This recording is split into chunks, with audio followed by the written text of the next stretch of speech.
दूल्हे के साथ अनोखा फ्रॉड, दुल्हन की जगह सास से शादी करा दी गई। भारत के शहर मीरठ में एक अनोखा वाकया पेश आया है, जहां मोहम्मद अजीम नामी नौजवान की दुल्हन के बजाय उसकी 45 साल बेवा मां से शादी करवा दी गई। पुलिस के मुताबिक ये वाकया 31 मार्च को मीरठ के इलाके बरहमपुरी में पेश आया। मोहम्मद अजीम, जो कि बरहमपुरी का रिहायशी है, उसने अपनी शिकायत में बताया कि उसकी शादी शामली की रिहायशी मुंतशा से उसके भाई नदीम और भाभी शाइस्ता की तरफ तय हुई थी। निकाह की तकरीब के दौरान मौलवी ने दुल्हन का नाम ताहिरा पुकारा, लेकिन अजीम ने समझा कि शायद ये दुल्हन का दूसरा नाम हो। निकाह के बाद जब दुल्हन का चेहरा बेनकाब हुआ तो अजीम हैरान रह गया।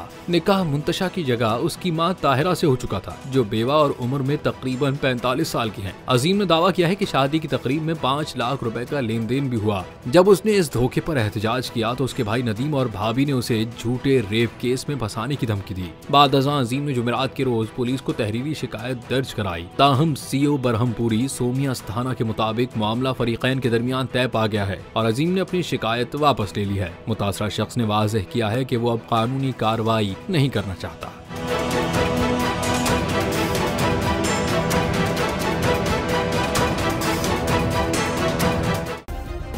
सब्सक्राइब करें और बेल दबाएं ताकि कोई खबर रह न जाए।